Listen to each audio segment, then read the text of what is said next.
So let's talk about these airdrops in Gaza, because they are now killing people. Yes, you heard that correctly. So the aid that is meant to be nourishing, nurturing, sustaining, and feeding Gazans is actually literally dropping on top of people and taking their lives. And today, 12 people died because of these aid drops, courtesy of the United States and co. So this is from, let me read to you, this is from Reuters, okay?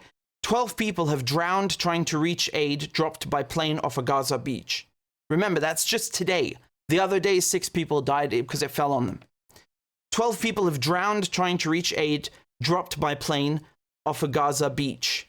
A video of the airdrop obtained by Reuters showed crowds of people running towards the beach in North Gaza as crates with parachutes floated down, then people standing deep in water and bodies being pulled onto the sand.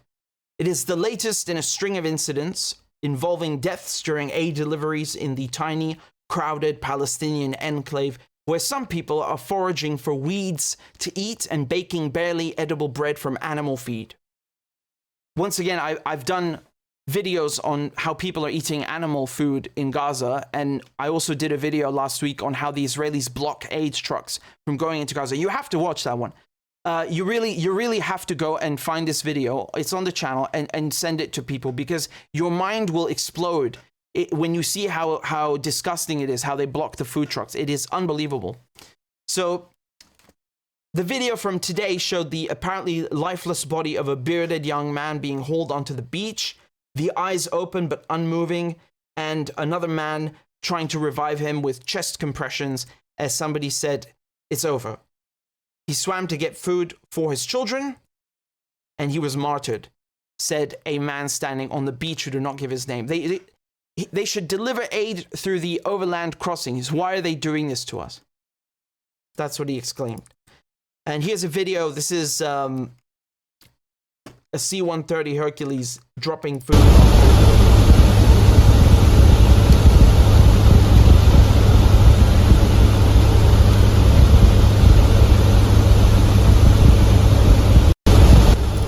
And they've got all sorts of promo propaganda. I mean, look, okay, planes are really cool, but, you know, do you really have to get the, you know, crews at ITV or Sky News to get on board the damn plane and film you dropping? This is state propaganda at this point. Let's be very clear.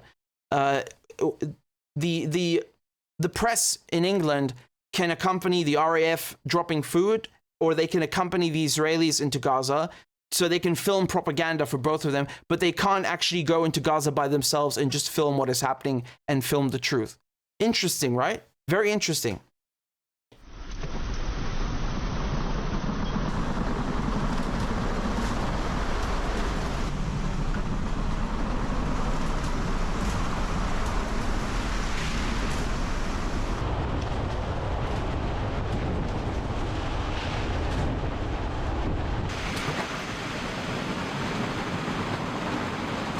You saw it in the video, it says 10 tons of food a day. Once again, one single truck can carry twice that amount into Gaza. So, you know, what is that? 10 tons of food a day sounds like a lot to somebody who has no clue how much, you know, a trailer or a proper truck can carry. Yeah, it sounds like a lot. Obviously, but it's not actually a lot of food. It's nothing. It's a joke. When you're talking about feeding 2 million people who are in a war zone, who are dying, you know, isolated from the world, and who have, it's not just a war, of course, there's a genocide. It's even worse. It's like, it's a systematic, you know, extermination of a certain people. So it's not just a question of they happen to be, you know, in the crossfire. No, they are the targets.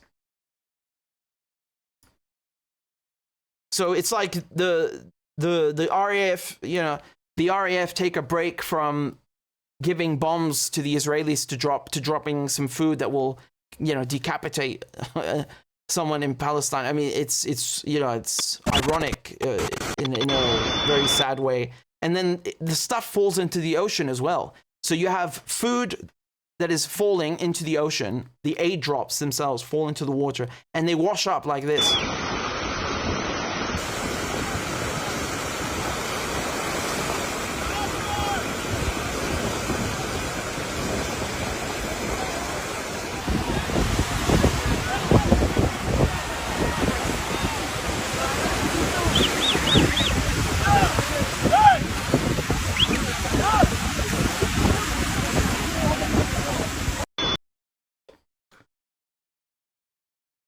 Here you've got the UAE also sending, boxes of food, while they're, of course, allowing the Israelis to drive lorries and trucks full of food to Netanyahu and establishing a land bridge and an economic corridor, a rival to the new Silk Road.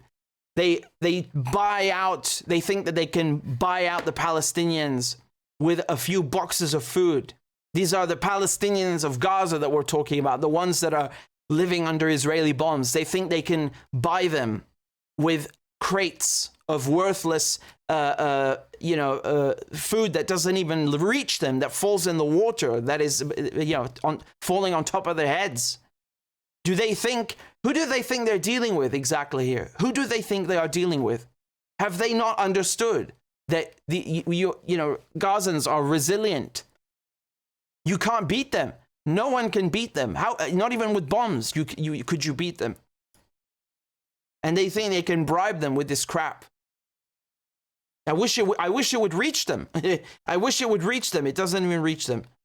Look at this, for example. You've got boxes of food stuck between two buildings. Well done.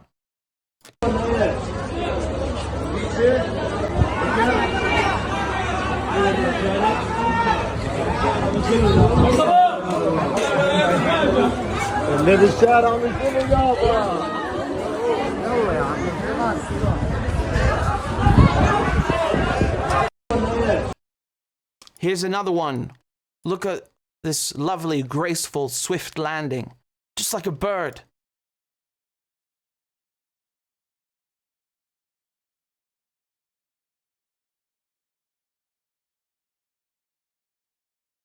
I mean, this is a serious security threat. I'm not joking. Forget the starvation. Forget the bombs. You can't have random boxes dropping on people's heads. Again, I feel like I'm a lunatic or something. I have to explain this or something. I don't know. Either I'm nuts or the world is nuts. One of us is crazy. I don't know who it is, but I shouldn't have to explain that dropping random boxes on people is a security threat. You can't tell me that it's impossible to coordinate a specific landing zone, an LZ, and notify the Palestinians.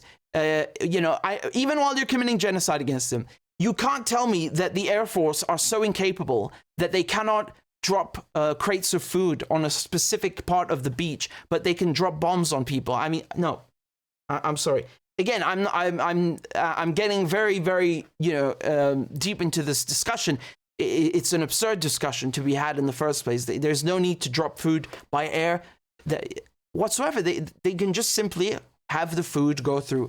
And again, you will understand that the food is able to reach the Palestinians with ease, because the Rafah crossing, which is right here, all the Egyptians have to do is drive straight on the same highway, the exact same highway, right? See the highway 40? All they have to do is drive straight, and then they reach Gaza, and that's it. Instead, what do? They go south, and they go to the Israeli crossings, and they let the Israelis waste time, waste weeks, and then people are starving to death in Gaza and being bombed. How nice. How nice.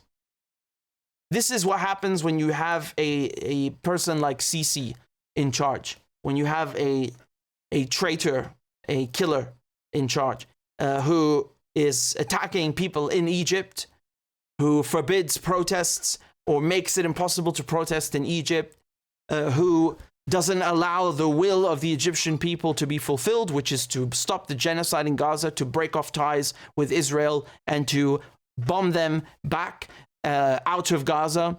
This is what Egyptians want. This is actually what Egyptians want.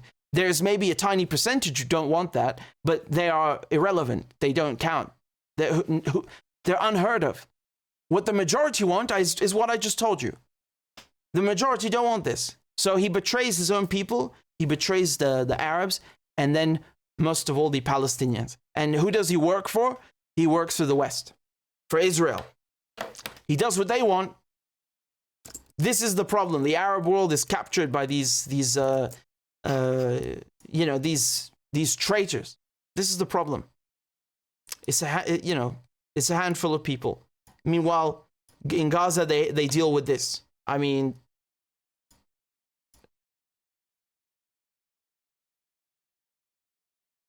how dare they show their faces, honestly?